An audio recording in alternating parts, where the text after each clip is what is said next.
Hi, Paul here. We're going to talk about mixing today.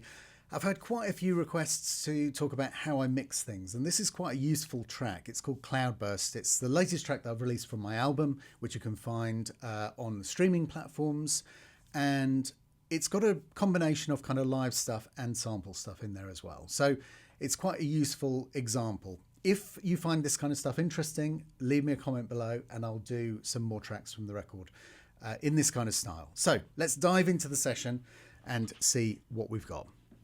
So first up, we've got, I'll show you where the live stuff is. So here is my live take, which is strings contracted by Hilary Skews, incredible players, recorded by Isabel Gracefield at Rack Studios. And then I've got two other live elements. I've got Mike Georgiades played some wonderful guitar on here for me. I'll link everyone below in the description so you can check out their sites. And Ash Sohn played the drums on this one for me, and that stuff is all down here. Those two were remote sessions, which is quite a good way of working with musicians when you know that they've got really good setups at home as well. So let's have a quick look at the mixer first. So you can see that I've color coded things and I'm putting everything within its own stem, including the reverb for the instruments. So for example, here you can see the brass all feeds to a reverb stem that's contained within the brass stem, and then that can be bounced down on its own. This is just, I think, a tidier and much quicker way of working. So that's how I do things. Now, when we get into looking at the individual instruments, I'll show you what the plugins are that I'm using on specific things, but you'll see that I don't generally use loads and loads and loads of plugins, but I do sometimes shape things almost like kind of sound designing things to sound a certain way within the record. So that tends to be my approach. It's not really about, I try and keep things as naturalistic as possible, and then for certain sounds I just want to design the sound around the performance. So let's have a quick listen.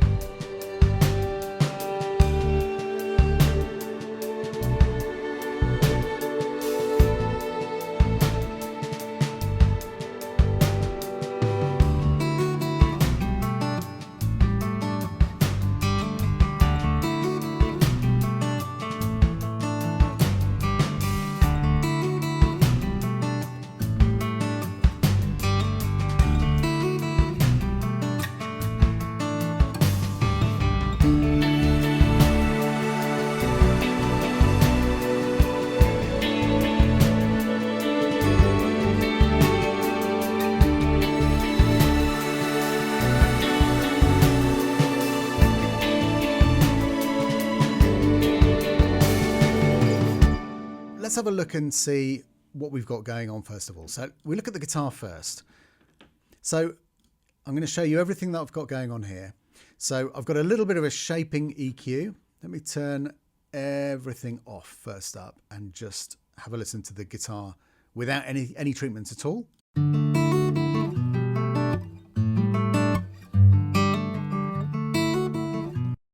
So it's a beautifully played and really well recorded sound.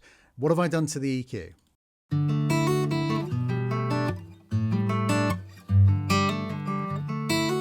So the first thing I've done is I've taken out a good chunk of the super low end stuff.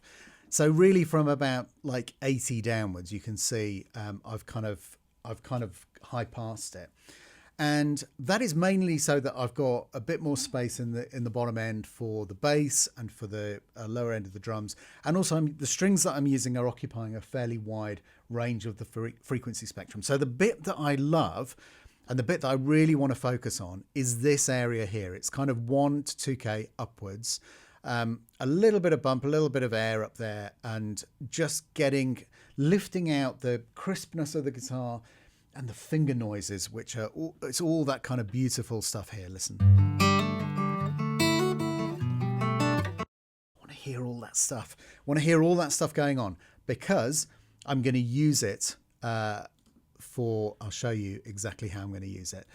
Here, let's have a quick look at the compression that I'm using. So adding in the compressor.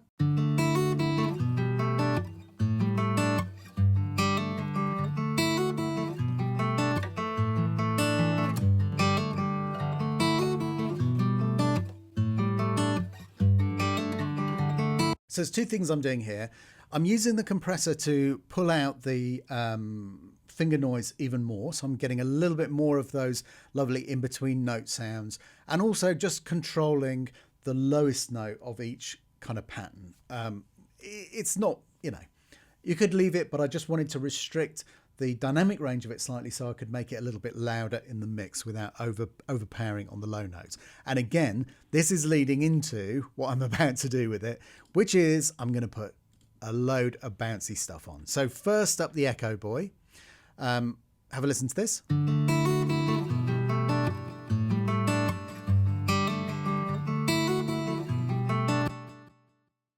So as you can hear, it's not bouncing for ages. It's quite a short effect, but I'm using quite a hard left and right, a kind of ping pong sound.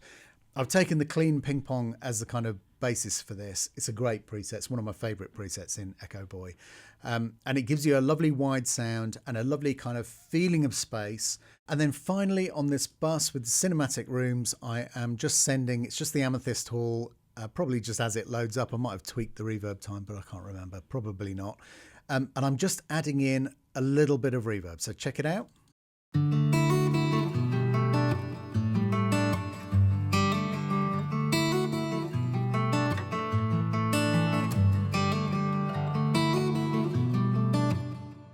It's lovely. So it's just sitting behind there, and it's giving you a little bit of extra space behind the guitar, and I'm sending everything to it.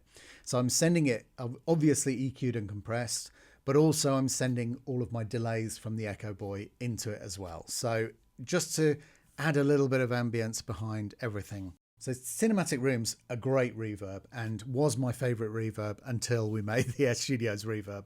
So if I mix the record again today, I'd probably use that in certain places, especially on things like the strings, and probably for something like this where your ear can tell the complexity of a nice dense reverb sitting behind a live instrument. I'd probably mix it up, and I'd probably use both. They're both great tools. Now the other track of Guitar has got a little bit of extra stuff on. So it's got the same 3 core plugins, and it's got the Cinematic Rooms on reverb as well.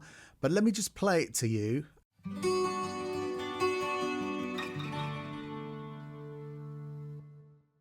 And then let's go a bit later in the track and have a listen to this one.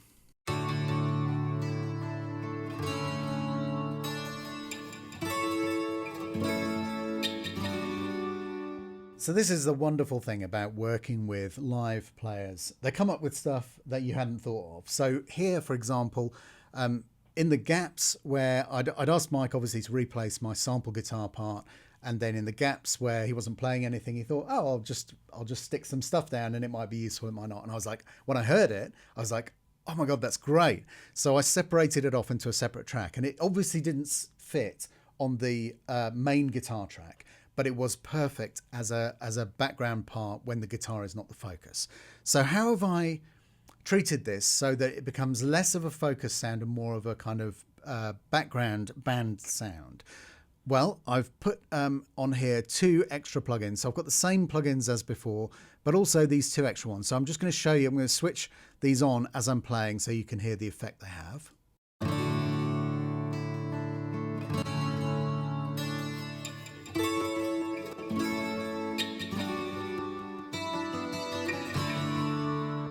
Okay, so I'm going for super stereo. I've got this lovely UAD chorus on there, which really expands it out and brings that kind of fabulously 80s chorus vibe that you get on steroids. And then also using the Leapwing plugin to, ironically on its setting live wide guitars, to just expand that even more. And what I really like about the combination of these 2 things is that they interact in a really bizarre way. So you get a kind of, you get some unexpected stuff. So when you're chorusing the sound already, and then you put a kind of widener on it, you'll get things just moving and spinning in a really interesting way. So that's the background guitar sound. Now let's talk drums. So here are the tracks that I got from Ash. I'm an absolute proponent of not going in and over editing stuff now. 20 years ago when I was still making records, I would quite often go in and hyper edit stuff. It was the era, the early 2000s, of stutter editing and doing all kinds of crazy stuff and really kind of super lining everything up. And so that was in vogue. I've always kind of liked to leave some stuff loose, but actually, when you've got such a great drummer as Ash and such a great performance, you just don't want to mess with it. So I think I only made one edit in the whole track. And that was just where I'd sent Ash a backing track with me playing the bass on, and I'd realised that one of my bass notes was slightly out of time. Well, probably more than one, but there was one that was noticeably out of time. And Ash had picked up on it and actually matched it incredibly. So he obviously thought that was a push that I wanted in there. And I was just like, oh, that's actually a mistake. So I've just pulled it out and moved the bass and the drum at the same time. But apart from that, I haven't messed with it. It's just a great performance. And what I've done is I've just balanced up the stuff that I've got. So let's have a look at the mixer at this point. Let's start with the kick. So here's the inside mic on the kick and the outside. And then the treatment on the outside mic just adds a little bit of bass end in, and it compresses a bit and gives it a little bit more of a thump. So with the two components of that sound together, really, really nice combination there. Now we've got the top and the bottom snares.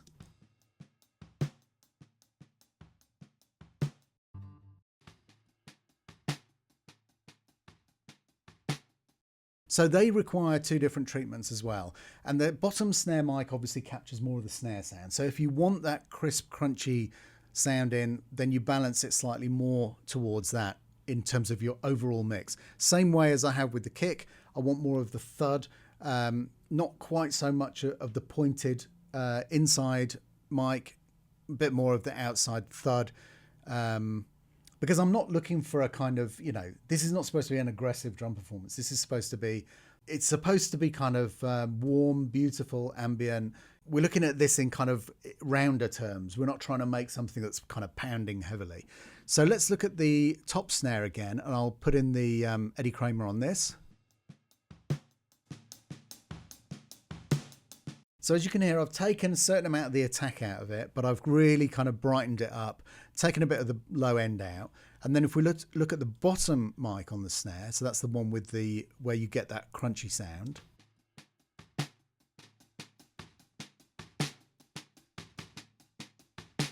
And again, compressed it a bit, taken some of the low end out, and just accentuated that thing that you get with the kind of crispness of the sound. Now, at the point where I've got the tonality right of those, I would then start balancing those with my room mics and the overheads. So let's start with the overheads, actually. So on here, first up, the overheads on their own sound like this.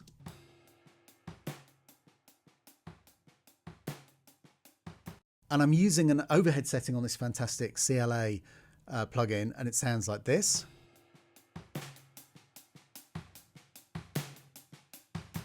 So the overheads, I'm really trying to get like detail, filigree kind of stuff in there. And then I've just got a gain plugin on here.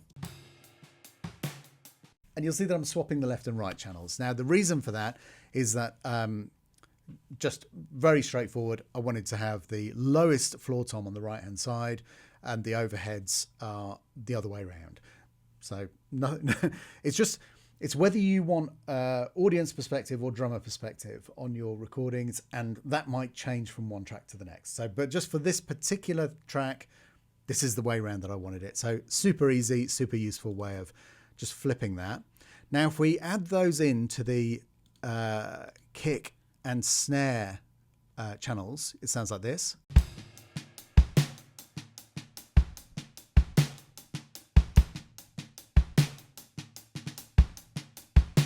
Really great. And if we just have a quick look at a section which has the toms, I'll just whack those all in, and then you can, so rack tom and two floor toms, you can just hear how that goes.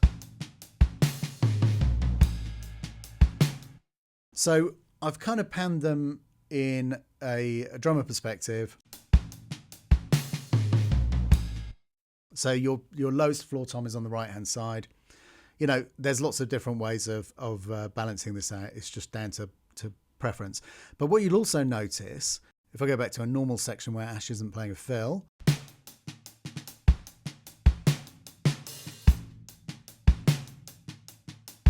it's not huge, but it's adding in a little bit of extra kind of room perspective, little bit of width. All this kind of stuff is going in there.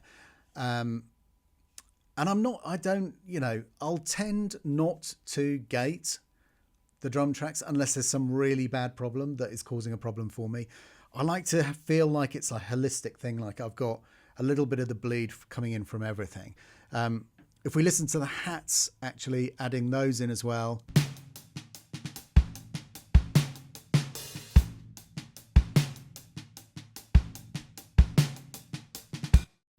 Not so that you're not hearing it like, oh, now I'm whacking in the hi-hat.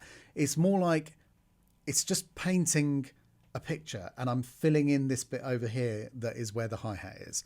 So I like to think of it as a core sound, and then you just kind of bring in the individual kit mics gradually until you feel like you've got the right balance overall.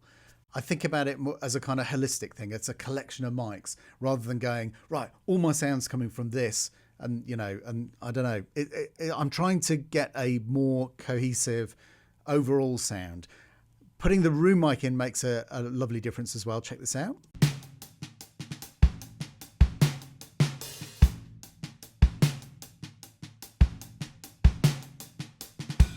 So you can hear as I put it in and take it out, again, it's just adding another dimension. It's like it's filling in another piece of the puzzle, another kind of color in the color by numbers or whatever. Oh, now also I've just noticed I haven't put my effects processing on the hats track. Let's just play that on its own.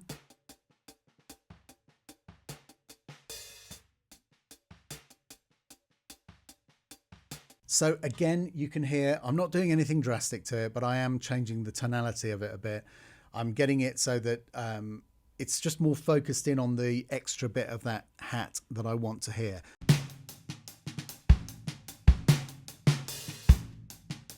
You can hear where it comes in. It is just kind of bringing that little bit of extra focus there. Now, the other two mics that we've got, the crunch mic and the phone mic, let me just play those on their own. So crunch mic and the phone mic.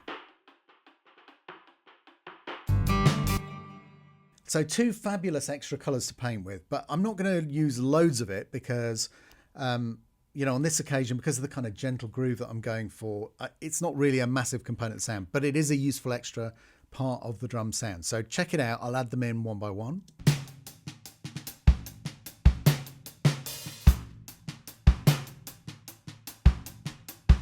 So I would say the crunch mic adds a little bit more dynamic to the sound, and the phone mic just changes the color of the sound. Just check that out again. I'll add them in one by one again.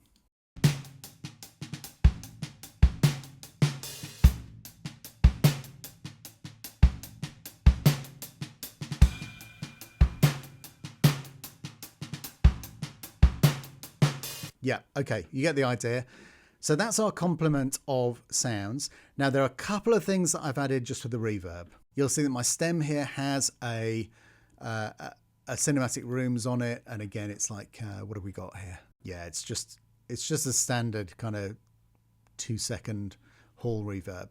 And what I'm using that for, I'll show you.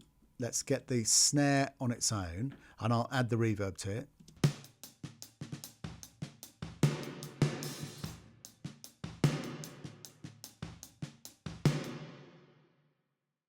Okay, you'll see that I'm only adding it to the top sound. So I don't want the whole of the snare sound to become swimmy. I don't want the crunch from the underneath mic to have that reverb on. And I'll show you the difference it makes in context.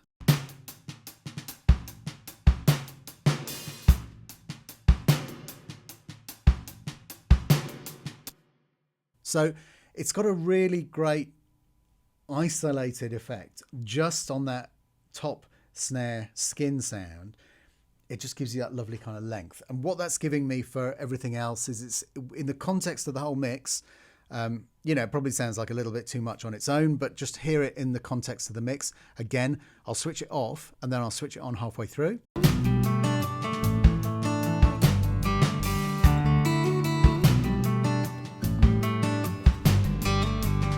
Behind everything else, you're just hearing it as extending the sound of that snare really nicely. So that's the drums.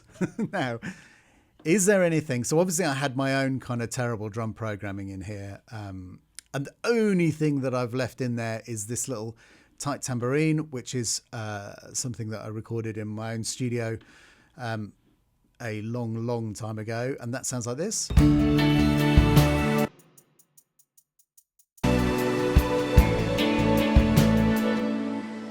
What can you say about that? It's just a tiny, tiny extra little bit of ear candy over there to lift up the chorus, as it were.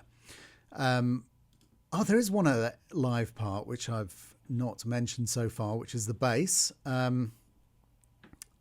This is a funny one. You'll see that I had a load of stuff on the bass. I really was kind of going for it. And then I've taken it all off again. And this is actually something that happens quite a lot when you're mixing, especially if you're mixing your own stuff. As the mix develops itself, and this was, all of my mixes I do over a period of time. I'll spend a while working on the mix, then I'll leave it. I'll come back to it. I'll listen to it through the speakers here, through my headphones, the Stephen Slate headphones that I use so I can, hear what it would sound like in different studios. They're really, really useful. Really love those. Been very useful in the process of mixing this record. Really just to give me extra comparisons very, very easily without leaving this room. But what I've found was that all of the kind of, low kind of sluggy business, let me show you. So this is the bass. Really simple. I'll put all the junk that I put on it. So I had all that stuff to try and fill out the bottom end and give it a bit of vibe and everything. And it just didn't work in the context of the track. Once I had the track coming together, I was like, what am I doing with that bass? Just leave it really supernatural. And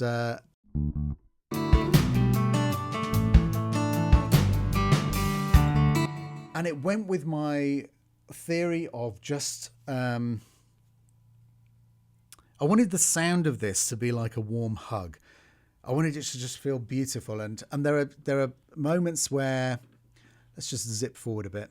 So sections like this, where I brought in more kind of pads and kind of soaring sounds. Have a listen.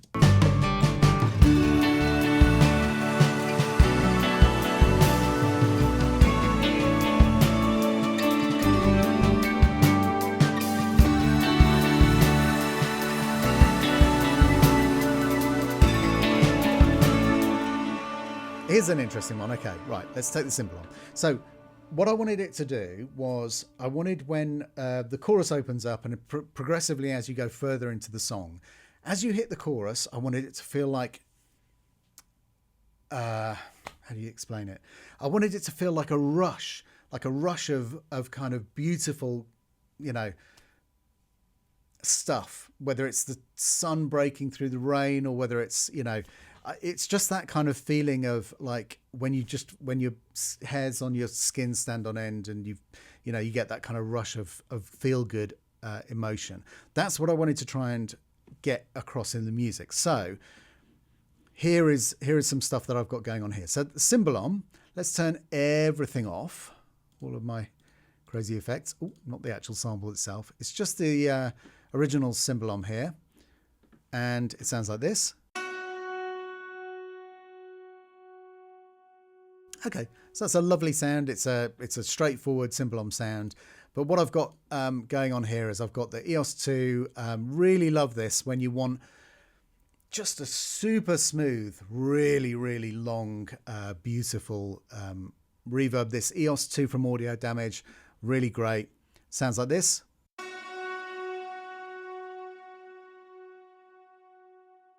I've got that on the Super Hall algorithm.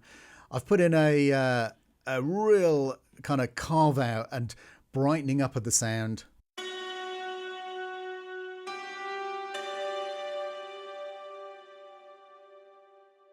Just getting all of that lovely stuff.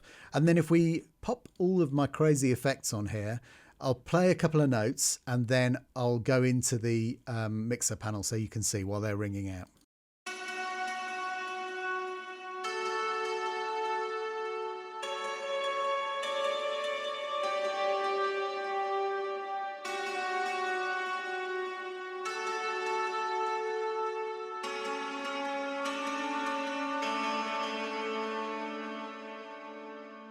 I'm combining, often like to do this when I want a really particularly designed sound, when I want something that's really kind of non-naturalistic. I'll blend different sounds together, whether it's different reverbs or different delay sounds and things like that. And we've got all of that going on here. So we really have gone to town. We've got the Super Hall, and then after the Super Hall, right, and after my channel EQ, I'm sending it to these fabulous reverbs, to the cinematic rooms, first up, to the seventh heaven. Actually, these are in series. These are in parallel, sorry, not in series, so I shouldn't say first up. These are all going from the same source signal, which is this lovely EOST original sound. Is going to blend the cinematic room sound, the seventh heaven sound, where I've really pumped up the decay time, and then we've got a bit of it bouncing around with the Echo Boy as well. And that has given me that fantastic bouncy sound. And it's not that loud in the mix, but I want every element to be doing its job and to be working as hard as possible towards the overall picture of the mix. So that's what we've got going on there. And then on this side, you know, we've got these fantastic sounds. I've got, I'm using the tremolo to give me my really great kind of timed left and right thing, and then using a bit of flange on there to give it some space. A mad carve out on this repro sound, and then a slightly less dramatic, but nevertheless everything is working towards the same thing. So if we have a listen to these two synths on their own.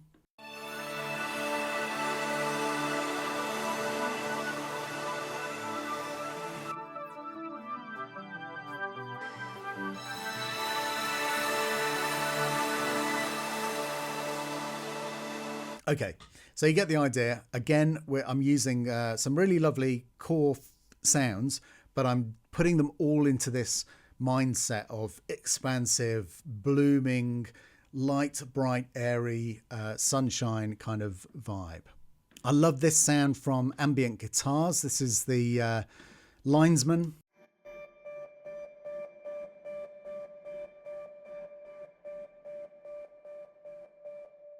And again, it's keeping the rhythm. It's adding a little bit to that sound world up at the top end there. But you'll see that I've lined this up so that it's nearly, I've got it slightly out of time. It's nearly in phase, and it's basically just like on, off, on, off, on, off. But again, I've separated those slightly by what we call it 10 degrees here, so that it's not, so that it gives you, it still adds to the feeling of stereo. And actually, I'll show you what that sounds like. If you change that back to 0, and then I'll change it.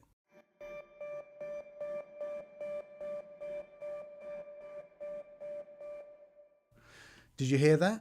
As you switch the phase to -10%, the sound widens. And it's just a, you know, it's just because the timing is slightly different. So it's a really great way of adding in some extra width into the sound. And the way that I think about the mixing, all of this stuff, is that I've got a kind of basic idea of the picture that I'm painting, and then I just try and make sure that every single element that I'm putting in here is adding to that picture.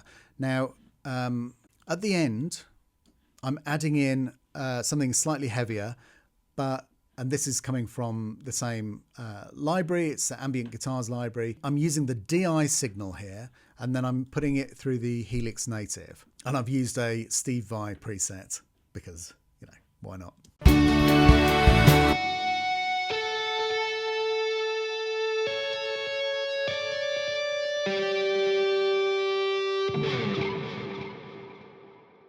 You get some great effects around that library. There's some cool stuff in there. And I've also got that going again through a lovely cinematic rooms there at the end. What else have we got going on here? We've got, oh, actually, these are quite useful. So if you look at, let's go back to the main page. So here you'll see that I've used the Labs Moon Guitar and Mandolin, and I'm using those to give me a little bit of extra rhythm, and they sound like this.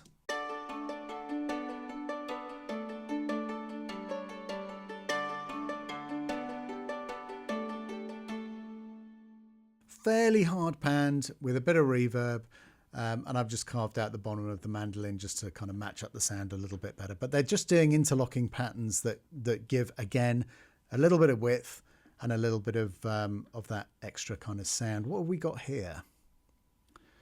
So really like this guitar as well, the Evolution strawberry guitar. So again, this is going in my chorus, and it sounds like this.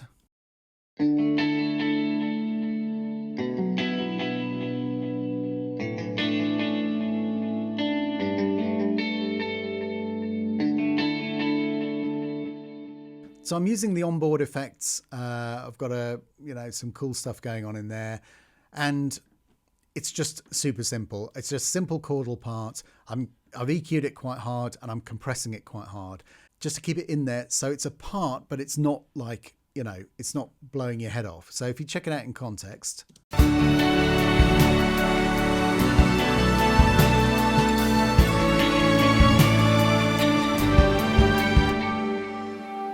So I think the last thing to talk about is the strings. Now, for the live stuff, I bounced down a mix that I was happy with, just a nice wide, dryish sounding room mix of the strings in rack. And then I've taken that into this channel here. So if we just have a quick listen to that on its own first. So this is it dry.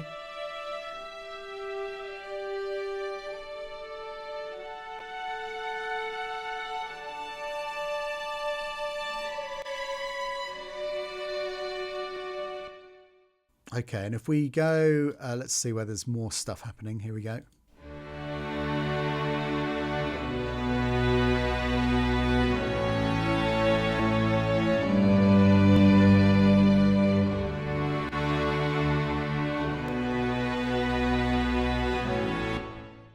You can hear in there that all I'm doing really is I'm shaping the sound so that it works better in the track. And this is really just something that you have to do per track. One sound does not work for all tracks, but you have to know. And again, the thing that I lead with is, what is the element of the sound that is most important to me? And here it's hearing the players, it's hearing that kind of slightly higher end component of the sound. I don't want to take out too much of the bass because I've only got two basses playing. So I still want to keep that width of frequency range, but I just don't want so much of the middle, because that is going to make my middles of the whole mix sound congested. So if we add in, I've left in on this occasion the strings from Appassionata as well. So and again, that's only got reverb on it, so it's just a straightforward legato from the Appassionata strings, and that all together sounds like this.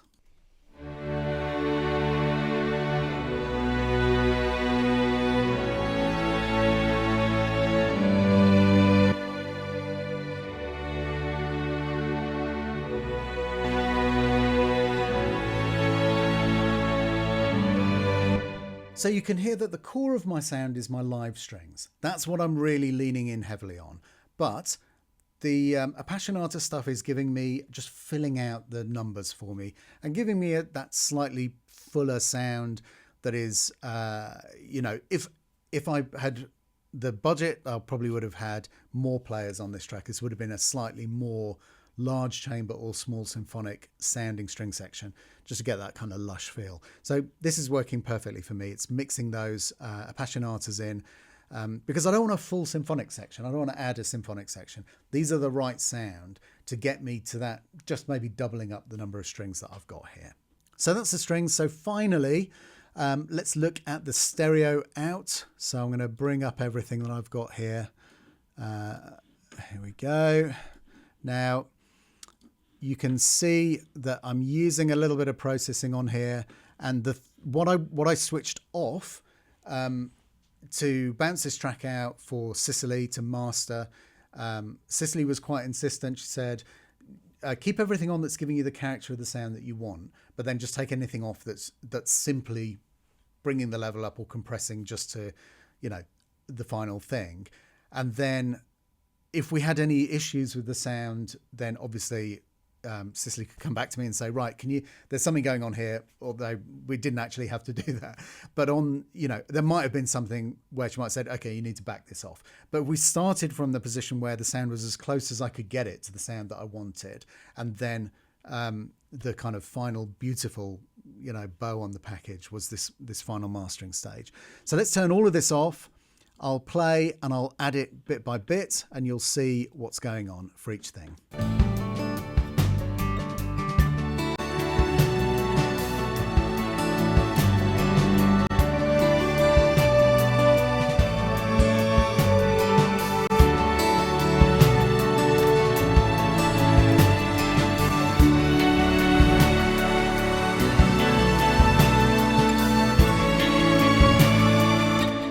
So the parts that I would have turned off to send over to bounce it out for Cicely would be the L2 and the UAD Precision Maximizer. Those were my blunt sledgehammers, get it up to the level that I can listen to it in the car, and it's sort of similar to everything else that I'm listening to as a comparison. You'll see that my VSX plugin is in here, but it's obviously switched off. That is something that you only switch on when you are specifically listening through the VSX headphones to that specific sound to just make your comparisons between different virtual monitoring environments. And that's it. So I hope that was useful. Let me know in the comments what kind of thing, if there's any bits that you want me to talk about more. I'll probably do a few more of these. So as I release more tracks from the album, anything that I think has got an interesting mix angle to it that's not really straightforward, I will go into. But also let me know if you want me to show you what I did with the mics from the actual string session. And I can always dive into that as well and show how I've balanced those up. That's fairly straightforward, but obviously, if it's a useful thing to look at, then just let me know. Thank you very much for watching. See you on the next one. Bye-bye.